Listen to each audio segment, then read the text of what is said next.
Welcome to the Lavish Leader, Unveiling Wisdom, a podcast by the Lavish Group. We are a community of powerful leaders and creators. Each one of us is on a different path and from a different background, but we all embody aspects of what it means to truly live a lavish life. And we are here to share our stories. I'm your host, Dr. Erin Martin. Welcome, everyone, to Lavish Conversations. I'm your host, Dr. Erin Martin. And today we have an amazing guest, as all of our guests on the show have been. But we have today with us Miss Angela Franco, who is the president of the Washington, D.C. Chamber of Commerce since July of 2020. She is a powerhouse and has a very, very unique perspective on so many issues. And I'm so excited to bring her to you today. Prior to joining the chamber and her current position, Angela was the senior advisor for business development at the DC Health Benefit Exchange Authority, where she was responsible for collaborating with the Hispanic and business communities, as well as local and federal government. Prior to that, she was the president and CEO of the Greater Washington Hispanic Chamber of Commerce. And under her leadership, the organization was strengthened and revitalized, as evidenced by its dramatic membership growth from just 60 members when she started to 670 members upon her departure. It also experienced a 500% increase in operating revenue during her 8 years of service, and she really led the organization in regaining the trust of its member partners and sponsors. She has been ranked so highly and has had so many rewards and awards, I should say, by multiple organizations, including given the Presidential Ambassadors for Global Entrepreneurship Award in 2015 and the Local Leader Making an Impact Award from the NBC4 Washington television station. She's also received the NFL Hispanic Leadership Award from the Washington Redskins and Verizon. Angela has served on numerous boards and commissions, too many almost to mention here, but she is also has extensive education and is a United States citizen, although she was raised mostly in Bogota, Colombia, and has such a wonderful story that she's going to share with us about that. She holds a Master of Science degree in Finance and a Bachelor of Arts degree in Business Administration. And so in addition to that, she's also a certified life coach and a John Maxwell certified trainer, coach, and speaker. So we are in for an amazing treat today. Thank you so much for being here with us today, Angela. Welcome. No, thank you, Dr. Erin, for inviting me. I'm very, very excited about this conversation. Very happy to be here. Yes, wonderful. Thank you for sitting through that introduction. It's so long. You're so accomplished. And you have such a unique story, and you have had the opportunity to view the world from multiple different viewpoints. And I would really love it, just to begin, if you could share with us the highlights of your story. Sure. So one of the most important parts of my resume that you didn't have there is that I have a little boy. He's 14. So anyway, I grew up in Colombia. I grew up in a very strong family. Education was a big deal, and values were, I don't know, that was like the backbone of our family. When I look back, we were not allowed to talk bad about people at the table. There are certain things that when I look back, I'm like, those are the memories that I have the most. I come from a big family. We're 6 siblings and my parents. My father, he was the first one in his family to go to college, and that brought a lot to my life. And then my mother was the opposite. She came from a highly educated family from different backgrounds. So I had the chance to live in 2 wonderful worlds that I think that's what brought me where I am today as a woman, as a mother, as a friend, as a daughter and sister. And then when I was 21, I moved to the United States for a short period of time. It was like a year. And I think that God was preparing me for what came next, or what was next, because doing a move the way I did it, or the way it happened for me, I always think that it was the hand of God that brought me here, because it was not in my heart or in my head or in my plan, Mhm. right?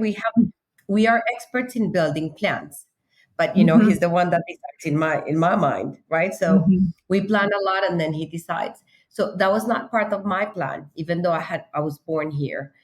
um, but then I went back after that year, and that just everything happened, and it was just meant for me to be here. And when I moved 22 years ago, it was May 11th of 2001, 3 months before September 11.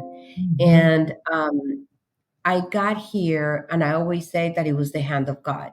And from that point on, like things started to, now I'm not going to say that they were easy, because it's never easy to move to another country, but at least I found certain people that helped me through, especially those first 5 years the first 5 years are very difficult, because that's like your transition period into a new Yeah. country, new culture, new language. Yeah. So, I mean, in that's really what I can tell you at this moment of how I ended up here. One of the things that I loved about when I first heard your story, was it sounds like, so there were six siblings and a mom and dad, and education was highly valued.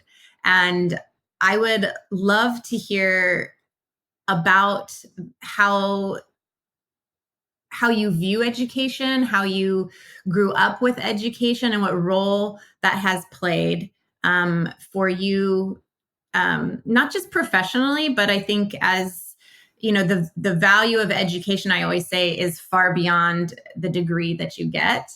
And you have, I mean, for yes, you came from Colombia, you immigrated, and the strength that it takes to, like you said, kind of get through that transition. Um, and yet you had such a strong foundation. And I'd love to hear you talk about that. Yeah, that's a very good question. And what you said is exactly right in my mind. I always look, there's two types of education, right? The Mhm. education where you go to school, you take the classes, or you go to college, and the education of and the university of life, right? And Mhm. both are as important. So um, we can never. I mean, I see sometimes people diminishing other people because they haven't had the chance to go to college, or they decided not to go to college, and I don't think that's a reason to do so.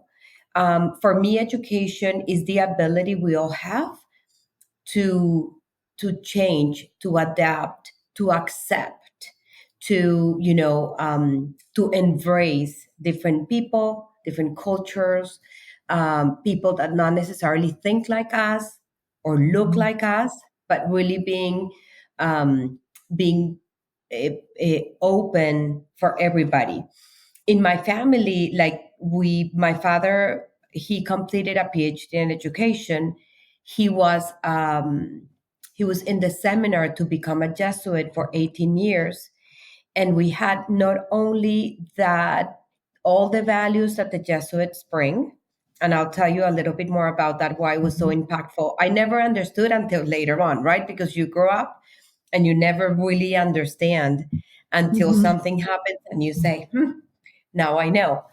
And Mhm. then on the other hand, so my father was very much into, you have to be prepared, learn another language, travel, be exposed to different people, not necessarily your inner circle, but open your mind up to whatever is out there and is available, and have a world. A world is understanding that the world is big, and the way you live, the way you think is not the common. Mhm. Is yours, right? It's for you, but everybody Mhm. else does it differently, and it's fine. It's just different ways of being, different ways of living.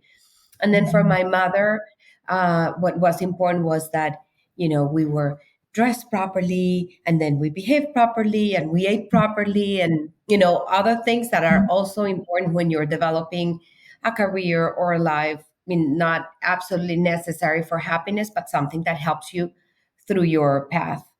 Mhm. And then years later, not a long time ago, like 4 years ago, I don't know, somebody told me about a book that is called Leadership by the Jesuit style.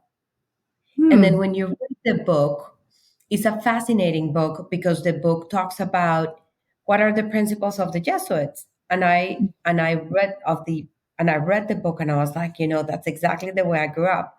And it's simple. It's you adapt with a change, right? You look after your community and then you work on you all the time. You self develop, like your self consciousness and understanding who you are is what helps you and the world transform.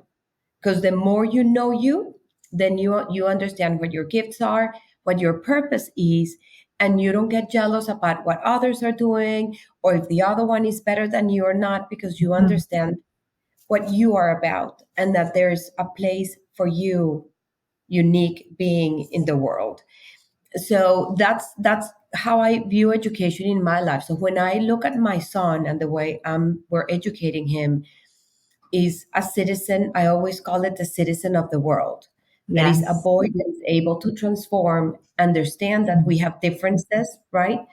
Hmm. And understand that if he's gonna go to school, he has to be passionate about, not just go to school and say, "Oh, I passed this, I passed," like I did too. Hmm. But we did too in some right in Yes. some subjects at school. It's like, okay, I just want Yes. a three, period.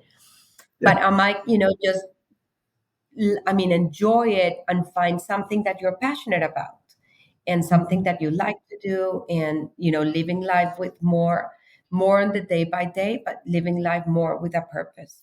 Hmm. That is so beautiful. I love that. Well, and I say this in no patronizing way, but I just love that you have that philosophy about life. It's uncommon, unfortunately, or I should say it's not common. As Mhm. common as it would be wonderful if it was. I love what you said. Essentially, you're talking about compassion for others and their beliefs. And you said adapting to change, community, and knowing yourself. And I have talked so much in my workshops and with clients about, I literally say, like, we have no better use of our time in this life than to know ourselves. And I think Mhm. what you're talking about, because I can sense this, the deeper part of it is, it's more than just I like this, I don't like this, or what we very cliche talk about being authentic, which is I know what I want to do and I know what I don't want to do. But it's Mhm. much more about what is my unique expression? What is Mhm. my unique contribution in this crazy world with everybody else trying to get some and be somebody and prove something, or even just survive? Where do I look at all of that and have my relative truth, in the midst of all of this, and pivot when things don't come up the way that I want them to or the way that I foresee them, still contribute to community, and continuously be discovering myself? Exactly. And that is so profound. Mhm. And that is exactly why I imagine you are an amazing leader. And you've talked about that self-consciousness, and that can have, you know in the English language, we talk about being self-conscious as almost like self-critical, right? Like it has, but you're talking about a very different meaning of that. Could you explain that for me, or for us, for the audience? Yes. And self-consciousness, being self-conscious in my world Hmm. is understanding who you are and your actions and why you take them. Hmm. Like, there's an exercise that I do almost, I can tell you like almost every day, if not every day. Hmm. That is, I sit through, I sit at night and I think through the day. There's some days that you go by and nothing major happens, but if there's situations that you do and you feel that sense of discomfort or that sense of happiness or that sense, so I'm like, what happened? And I always go back and say, what happened? You know, could have done something better, could have done something, differently. And as you go through that process, there's some things that you understand about you.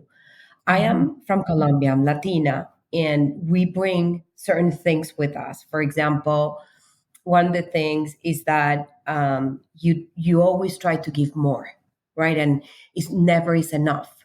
So I've had to learn to understand where my limits are, right? I always look like going above and beyond the call of duty because that's kind of my being, but is understanding where you need to stop and you say, they really cross a line with me, right?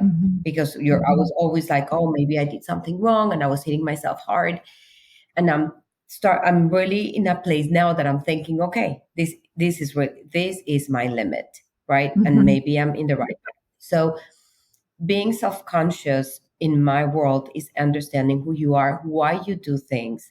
And it is always growing, right? It's always evolving. Because sometimes you think, I thought 10 years ago that I was in a great level of consciousness. Now I'm 10 years later and I go back and I'm like, I was not really in that level of consciousness.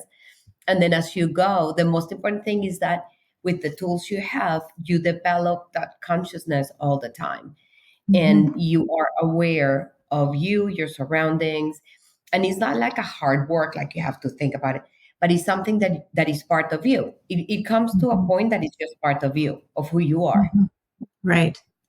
Right. So that self-consciousness becomes your consciousness, essentially. And it becomes something we develop an awareness of ourselves. And then over time, through that practice of that self-consciousness, it becomes part of us and part of our personality and part of how we just operate without having to think about practicing it so much. Is that what you're saying? Or pushing it. Like I'm gonna put an example. This week I had a lovely conversation that I want to have with one of the people that is close to the chamber, because that person wants to go places, right? She wants to grow and she wants to, but the way she was doing was pushing, not being, thinking, not feeling. And you don't go places thinking and pushing. You go places feeling and being. And that's what I tell everybody is like, you don't have to do, you have to be. And when you are, right, and that movement for me has been a transformation as well. Yes, there's some things that I have to get done, right? But I don't have, at this moment in my life, I don't have to prove, you see, to prove anything. Like I'm in a place that I'm being, and it has been so rewarding just being, just being. Yes. That was an absolutely beautiful example. And, Angela, I get so excited about these kind of conversations because this is exactly what I try to get the women that I work with to understand. And it definitely requires a certain level of self-consciousness for them to get that. I always tell people the how is none of your business. It's about getting to that place where you're in an allowing, right? And you're talking about just being and allowing. And I think you and I both know that there are there are religious scriptures or scriptures in the Bible that talk just about that. And I was personally raised in a very conservative Christian household, and I learned about all of that.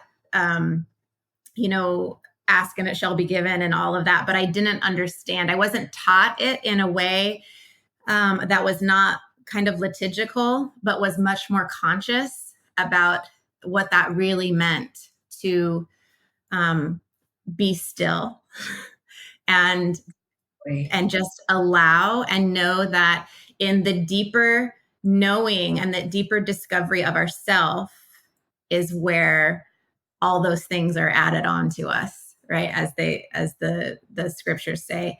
But it is, whether or not we ascribe to a certain faith or religion, what we do know now is that is metaphysical and scientific truth. Like, we're starting to really see where those principles actually work, and people can see those from a much larger perspective. And I love what you saying that, because my next question was going to be, how do you dovetail the personal awareness into leading others in an authentic way? And I've heard you talk about leading from the heart. And so that example that you gave is a really poignant way in which you have illustrated leading someone from that heart, that feeling.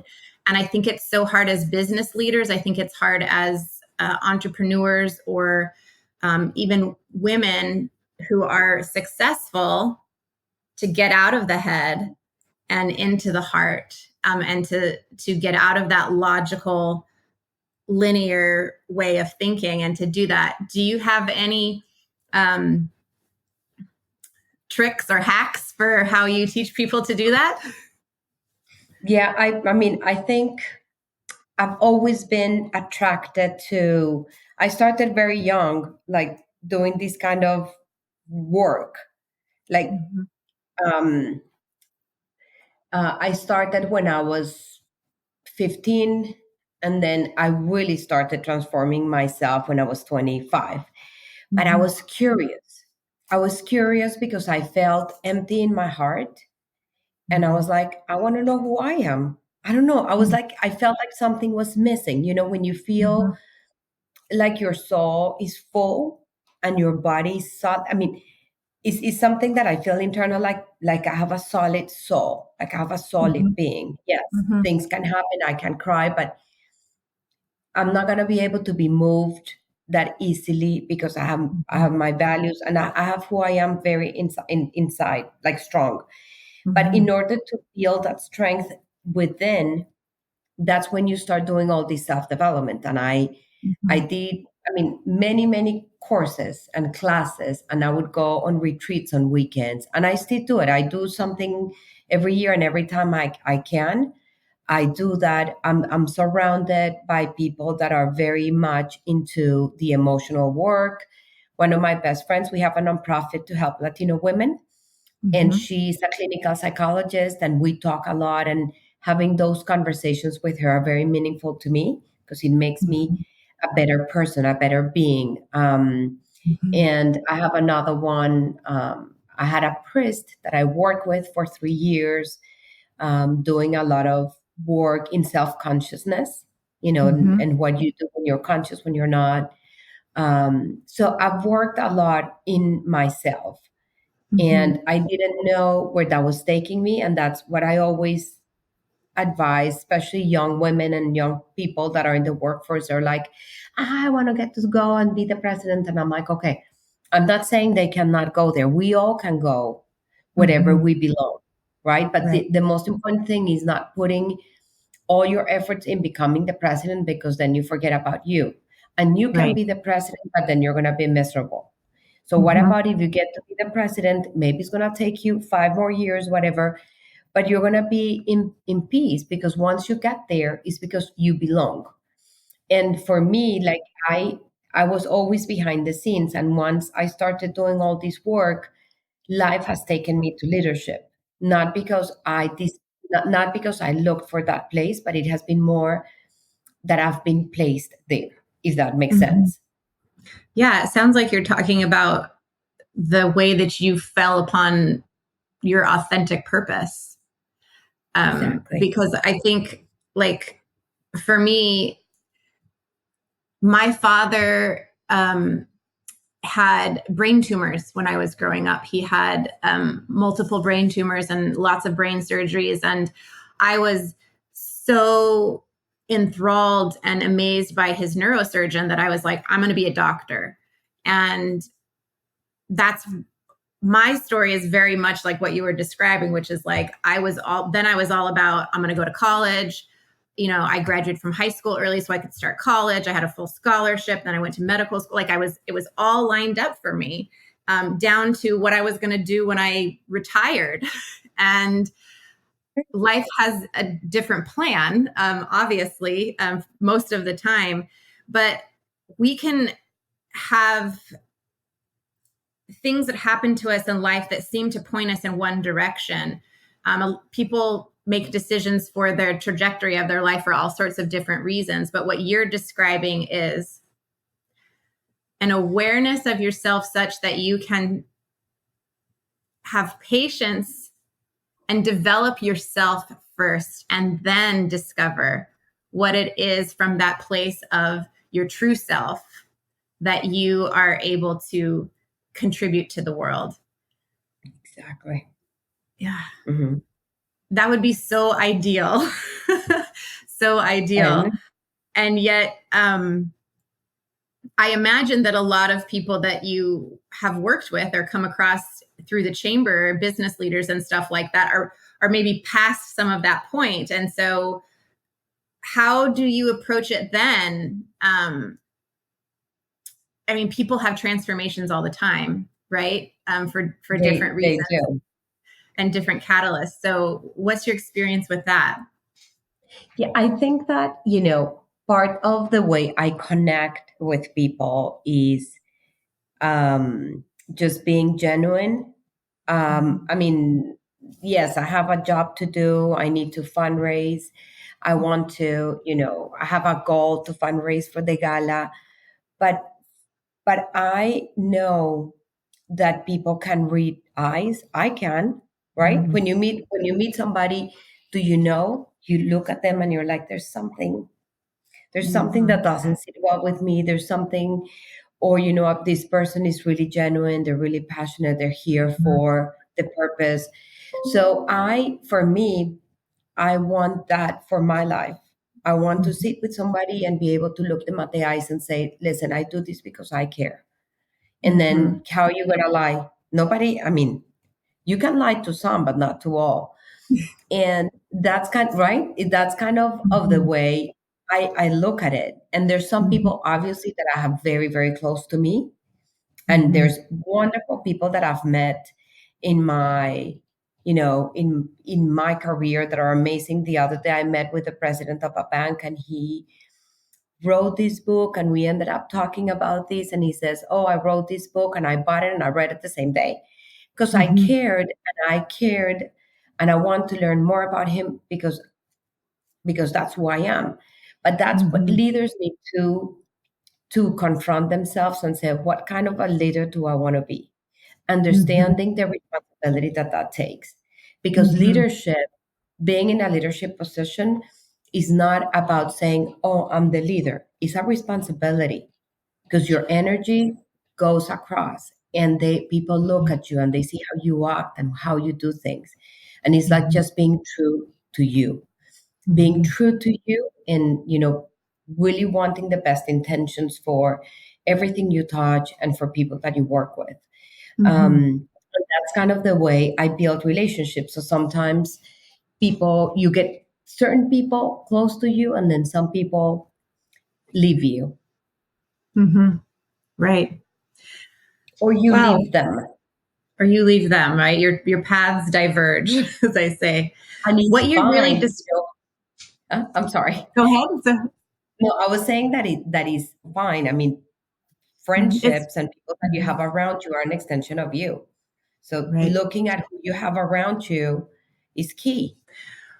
It sounds like what you're really describing, Angela, is presence, and like a deep presence, like a very almost, I hesitate to say this, but like spiritual presence that someone has with someone else. It's not just, oh, when you're talking to me, I'm looking at you in the eye. But there's, as this conscious leader, to be in the presence of other people and have a presence such that, yes, you can be magnetic. Yes, you can have that kind of it factor that people talk about, that people want to be around you and all of that. But there's a deeper knowing that comes with this level of presence that you take with you wherever you go. And as you said, it is a part of who you are. It's not like, you're faking it till you make it, before you go Exactly. onto a stage or something. It's just that, this doesn't mean that you're better than anybody else or anything, but there's a deeper knowing and a deeper understanding that you understand that you have, and that the responsibility that you have as a leader that other people don't know. And it's that presence that is magnetic, that draws people to you, that makes people want to follow you as a leader. And I can definitely see how you have that. It's really, really beautiful. Thank you for sharing that with us. No, thank you for taking the conversation to this place. Mhm. I'm wondering, so you're a person who's been raised by, sounds like, very strong people. And then you've had a lot of education, you've been around a lot of educated people, and you are constantly in an environment where strong personalities and agendas are present, like you're in Washington, D.C. How do you stay in integrity with yourself first and then with others? Let me graphically put up something that's kind of the way I Okay. look at it when I have to answer this question. There's a lot of noise out Mhm. there, right? Yes. Everybody has an opinion. Everybody thinks they're right. Everybody, because that's kind of the way the world has become, right? Or they have a voice, or they have social media, or and they think they're all right. And money plays a very, very important role here. I always think that power and money are what takes people away from their purpose. Mhm. And what I do is that I'm always walking on a bridge. When imagine a bridge that Mhm. goes in staircases that goes up, like, because I'm always closer, and that's my Mhm. self-conscious as being. And then underneath me is everybody else fighting. Mhm. So, it that helps me to keep myself out of trouble. Mhm. And I don't that's kind of the way I do it. And I Mhm. do it mentally. And I always say, do I need to get involved in this fight, or do I don't get involved in this fight? Mhm. And that's kind of the way I I do it. Mhm. I don't know if it makes sense to you, but that's my No, thing. I think it makes total sense. You're talking about uh, a conscious awareness of where you place your energy and where you see an outcome being relevant to not just to your own life, but like, what's the good that's going to come out of this? And is it Hmm. worth my investment of my time and my energy and whatever else would be required of that? And Yes, you're talking about the opposite of reacting, which is how, especially when we're stressed, we're tired, whatever, like it's so easy to react, react to something, instead of kind of tuning in and taking the road that leads to the highest good, that leads to the highest self, right? exactly. That's what you're talking about. And then, sometimes, yes, you take people with you, people that want to take with you. Mhm. And I'm not saying that I'm perfect in any way, because we all are human. So there are moments that I make mistakes, I can come across strong, or I get emotional, but that's not my normal being. Mhm. It's like, because that's the other thing you have to look is what's your normal behavior, Mhm. your usual behavior. Yes. If it is something that happens sporadically, then you're like, okay, what happened? Because there's some people that can take you out of the bridge, Right. right? There's some people that pulls you down the bridge. Mhm. There's different circumstances that can take you out of your lane, but that's when you reconvene and you say, okay, what Mhm. happened? What did I Mhm. learn from this? And then get back on the bridge. Mhm. But when you spend all your energy, fighting, or thinking about what others are thinking or whatever, you lose your north. Right. And I'm not saying that sometimes we don't care, because we do. We right, we're humans. It's Mm-hmm. thinking that we don't care is just not human. Mm-hmm.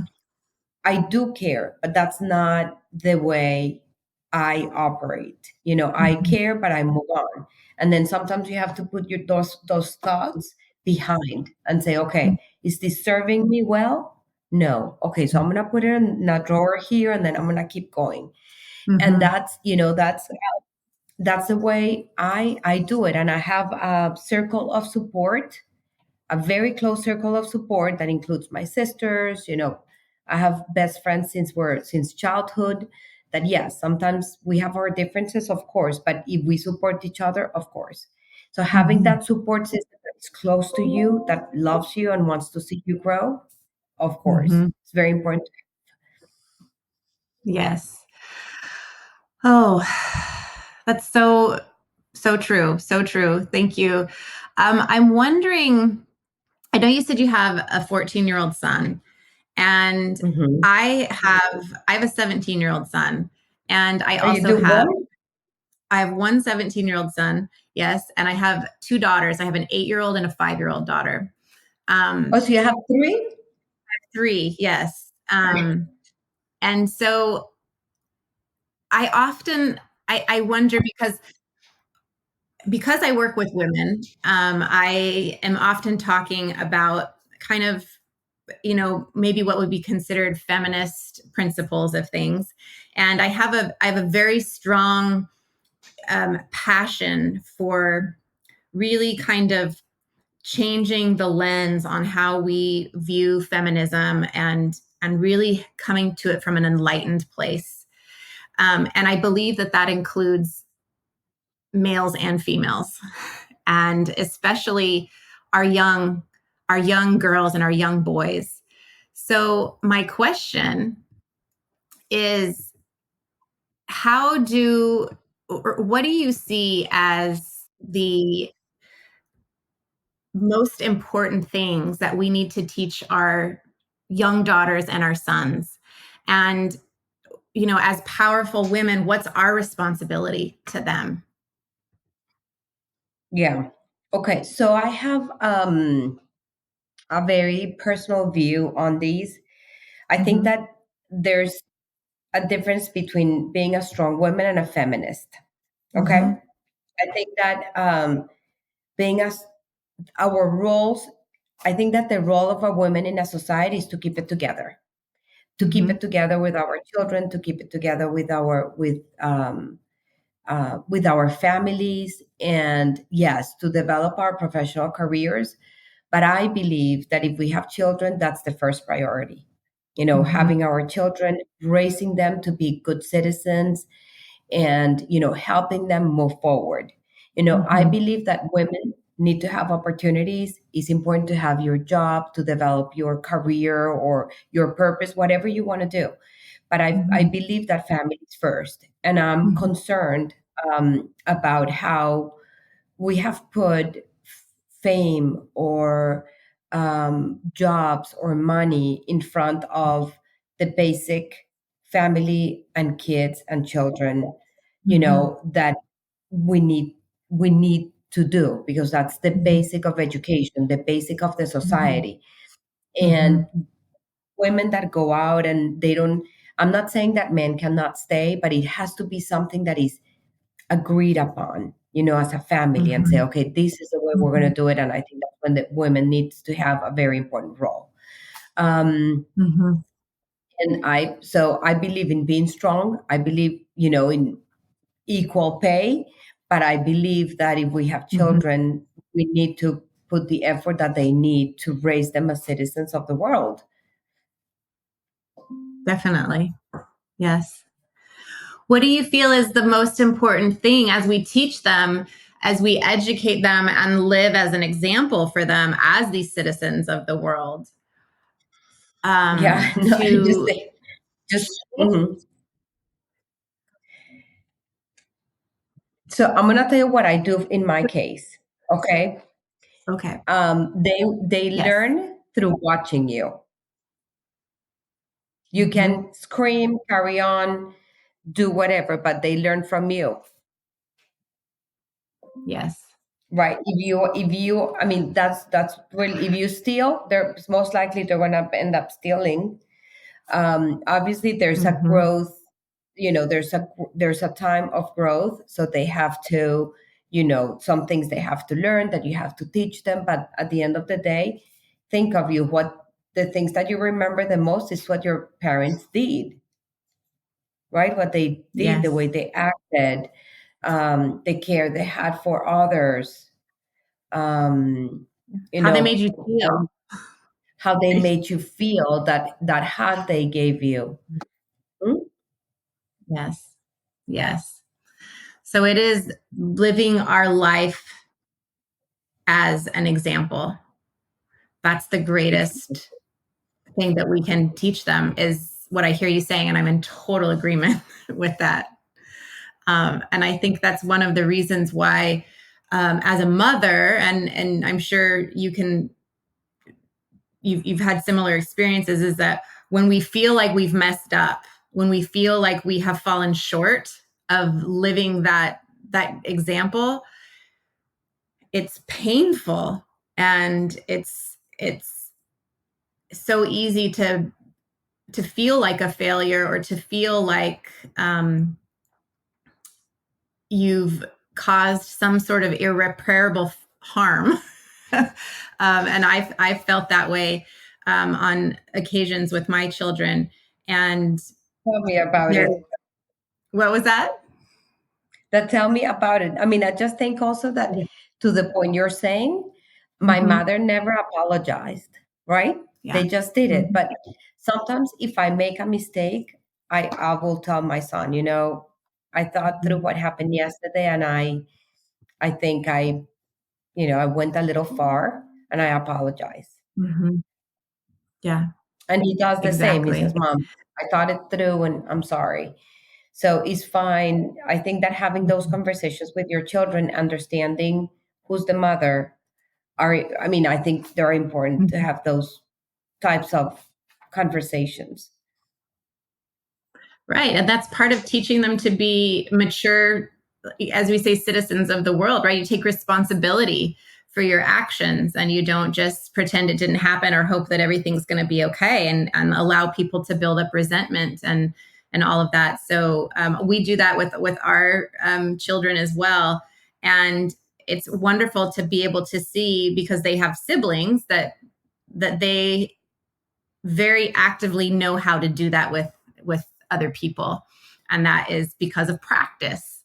So that's exactly what I was hoping to talk about there. I have just two more questions for you. The first one is, what's the most heart expansive, transformative thing that has happened to you in your life?